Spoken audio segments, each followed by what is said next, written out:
সফর সঙ্গী হইল জিবরাইল এবং মিকাইল আলাইহিস সালাতু ওয়াস সালাম। আল্লাহ নবী সাল্লাল্লাহু আলাইহি ওয়াসাল্লাম চলতে লাগলেন। প্রতিমধ্যে একজন বৃদ্ধ লোক আল্লাহ নবী সাল্লাল্লাহু আলাইহি ওয়াসাল্লামকে ডাক দিলেন। বৃদ্ধ লোক ডাক দিয়ে বলতেছে, ইয়া মুহাম্মদ, ওরে মুহাম্মদ, আপনার ছেলে মুহাম্মদ, একটু দাঁড়াও, আমার কথাগুলো শুনে যাও। আমি বয়স্ক মানুষ, বিপদে আছি, আমার কথাগুলো শুনে যাও। জিবরাইল আলাইহিস সালাতু ওয়াস সালাম বললেন, ইয়া রাসূলুল্লাহ, ইয়া হাবিবাল্লাহ, আপনি পিছনের দিকে তাকাইয়েন না, আপনি সামনের দিকে অগ্রসর হন। আপনি পিছনের দিকে তাকাইয়েন না, ওই বৃদ্ধ ব্যক্তির কথাটা আপনার শোনার কোনো প্রয়োজন নাই। আল্লাহর রাসূল সাল্লাল্লাহু আলাইহি ওয়াসাল্লাম সামনের দিকে অগ্রসর হলেন। সামনে যাওয়ার পরে চলতেছে এবার একজন বৃদ্ধা মহিলা সুন্দর করে সাজুগুজু করে, নতুন পোশাক পরিধান করে, একদম সুন্দর করে মেকআপ করে, সুন্দর করে আল্লাহ নবী সাল্লাল্লাহু আলাইহি ওয়াসাল্লামের সামনে দাঁড়িয়ে রইল। ডাকতেছে, ও আব্দুল্লাহ ইবনে মুহাম্মদ, একটু দাঁড়াও, আমার কথাগুলো শুনে যাও। আল্লাহ নবী সাল্লাল্লাহু আলাইহি ওয়াসাল্লাম একবার পিছনের দিকে ফিরে তাকাইতেছিল। আল্লাহ নবী সাল্লাল্লাহু আলাইহি ওয়াসাল্লামকে জিবরাইল আমিন ডাক দিয়ে বলে, ইয়া রাসূলুল্লাহ, ইয়া হাবিবাল্লাহ, আপনি ওই দিকে তাকাইবেন না, ওই দিকে ফিরবেন না, তার সাথে কোনো কথা আপনি বলবেন না, আপনি সামনের দিকে অগ্রসর হইতে থাকেন। আল্লাহ নবী সাল্লাল্লাহু আলাইহি ওয়াসাল্লাম এবার জিজ্ঞেস করলেন, ও বন্ধু জিবরাইল, একজন বৃদ্ধ ব্যক্তি যে বয়স্ক মানুষ আমার সাথে কথা বলতে চাইছিল, আমি তো তার নবী, মায়ের নবী, উম্মতের কথাগুলো আমি সব সময় শুনি, উম্মতের দুঃখে কষ্টে সর্বদা আমি চেষ্টা করি তাদের পাশে থাকার জন্য। বৃদ্ধ ব্যক্তির সাথে আমাকে কথা বলতে দাও নাই, বলতে এবার দেখি সেই বৃদ্ধ ব্যক্তিটিকে। এবার জিবরাইল আলাইহিস সালাতু ওয়াস সালাম আল্লাহ নবী সাল্লাল্লাহু আলাইহি ওয়াসাল্লামকে ডাক দিয়ে বলে, ইয়া রাসূলুল্লাহ, ইয়া হাবিবাল্লাহ, ওই যে বৃদ্ধ ব্যক্তি, বৃদ্ধ লোকটি যে আপনাকে ডাক দিয়েছিল, ওই বৃদ্ধ ব্যক্তিটি আর কেউ নয়, এই বৃদ্ধ ব্যক্তিটি হলো দুনিয়ার বুকে অভিশপ্ত সেই শয়তান। শয়তান আপনাকে ডাক দিয়েছে।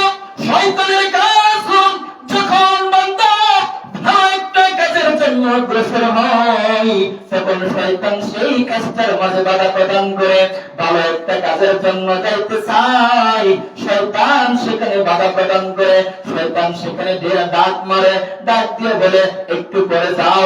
অনেকে মসজিদে আইতে চায়, নামাজ পড়তে চায়, জুমার দিন আসলে নিয়োগ করে, প্রতি জুমায় নিয়োগ করে, আগামী জুমায় সবার আগে আগে মসজিদে চলে আসবো। কিন্তু জুমার দিন যখন হয়ে যায়, শয়তান বলে, আরে ভাই এখনো সময় হয় নাই, আর কিছু সময় যাক, কিছু সময় পরে তারপরে তুমি গোসল করবা, তারপরে যাইবা। এইভাবে শয়তান বলতে থাকে। শয়তান বলতে বলতে এমন অবস্থা হয়, যখন জুমার নামাজে দাঁড়াইবে এমন অবস্থা হয়, ওই সময় মুসল্লিরা মসজিদে আসে। বলেন ঠিক কিনা?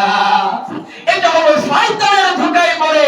কেননা শয়তান বলে, তার একটু সময় আছে তো, এখনই যাওয়ার দরকার কি, আরো পরে যাও, নামাজের তো সময় এখনো হয় নাই, 1টা বাজো, 1:30 বাজো, 1:20 বাজো, তারপরে তুমি যাইয়া যখন ইমাম সাহেব খুতবায় দাঁড়াবে, তখন তুমি যাইয়া নামাজে শরীক হইও, এত তাড়াতাড়ি যাওয়ার দরকার নাই। এই ধোঁকা কে দেয়? বলেন কে দেয়? শয়তান। কে দেয়? শয়তান। প্রত্যেকজন মুসলিমেরা নিয়োগ করে যে প্রতি জুমায় সবার আগে মসজিদে চলে আসবো, কিন্তু ইবলিস শয়তান তাদেরকে এমন ভাবে ধোঁকা দেয় যে আরেকটু সময় যাক, এখনো সময় হয় নাই, এখনো সময় হয় নাই। এইরকম ভাবে ভালো কাজের মাঝে শয়তান মানুষদেরকে ধোঁকা দিয়ে বিরত রাখার জন্য চেষ্টা করে। বলেন ঠিক কিনা? মোহতারাম হাজির, এবার জিবরাইল আলাইহিস সালাতু ওয়াস সালামকে জিজ্ঞাসা করতেছে, ও বন্ধু জিবরাইল, বুঝলাম ওই বৃদ্ধ ব্যক্তিটি হলো শয়তান, এবার তাহলে বলো ওই যে বৃদ্ধা মহিলা যে এত সাজগোজ করে সামনে দাঁড়িয়ে রয়েছিল, এত সুন্দর করে রমণীর মতো সুন্দর করে পোশাক পরিধান করে দাঁড়িয়েছিল আর আমাকে ডাকতেছিল, এত সুন্দর করে মেকআপ করে দাঁড়িয়ে রয়েছে আমাকে ডাকতেছিল, ওই ব্যক্তিটাকে? এবার জিবরাইল আলাইহিস সালাতু ওয়াস সালাম উত্তর দেয়, ইয়া রাসূলুল্লাহ, ইয়া হাবিবাল্লাহ, নবী গো, আপনি শুনেন, ওই যে বৃদ্ধা মহিলাকে দেখতে পাইছেন, ওই বৃদ্ধা মহিলা হইল এই দুনিয়া বৃদ্ধা হয়ে গেছে, বয়স্ক হয়ে গেছে, এই দুনিয়া বয়স্ক হয়ে গেছে, বৃদ্ধা হয়ে গেছে, কিন্তু দুনিয়ার চাকচিক্য হয়ে গেছে, দুনিয়া এখনো চাকচিক্য দেখাইতে চায়। দেখবেন দুনিয়ার বুকে কিছু বৃদ্ধা মহিলারা আছে, এবং কিছু ঢাকার শহরে গেলে দেখা যায়, উত্তরা গুলশান বনানীতে গেলে দেখা যায় বয়স হয়ে গেছে 50, 55, 60 বছর, দেখা যায় প্যান্ট শার্ট পরে সুন্দর করে রাস্তা দিয়ে এমন ভাবে মেকআপ করে বের হয়েছে, মনে হয় মানুষদেরকে বোঝাইতে চাইতেছে যে আমি 20 বছরের যুবতী, অথচ সেই মহিলার বয়স হলো 50 বছর। বলেন ঠিক কিনা? আছে কিনা বলেন? মোহতারাম হাজিরিন, জিবরাইল আলাইহিস সালাতু ওয়াস সালাম বলতেছে, ইয়া রাসূলুল্লাহ, ইয়া হাবিবাল্লাহ, ওই মহিলা হলো দুনিয়ার বুকে দুনিয়ার মানুষগুলো দুনিয়ার চাকচিক্যের পিছনে ছুটে চলছে, দুনিয়ার মানুষ দুনিয়া বয়স্ক হয়ে গেছে, বেশি দিন সময় নাই, দুনিয়ার বুকে বেশি দিন বাঁচবে না, অথচ সেই চাকচিক্যের পিছনে ছুটে চলছে, দুনিয়ার মানুষগুলো দুনিয়ার পিছনে ধাবিত হচ্ছে। ওই দুনিয়া আপনাকে আহ্বান করেছিল, আপনাকে ডাক দিয়েছিল, আপনাকে থামানোর জন্য। আপনি যদি ওই দুনিয়ার ওই বৃদ্ধা মহিলার ডাকে সাড়া দিয়ে ফেলতেন, তাহলে দুনিয়ার লোভ লালসা, দুনিয়ার মোহ আপনার অন্তরের ভিতরে চলে আসতো। আল্লাহ তাআলা কুদরতি ভাবে আপনাকে হেফাজত করেছেন। বলেন সুবহানাল্লাহ।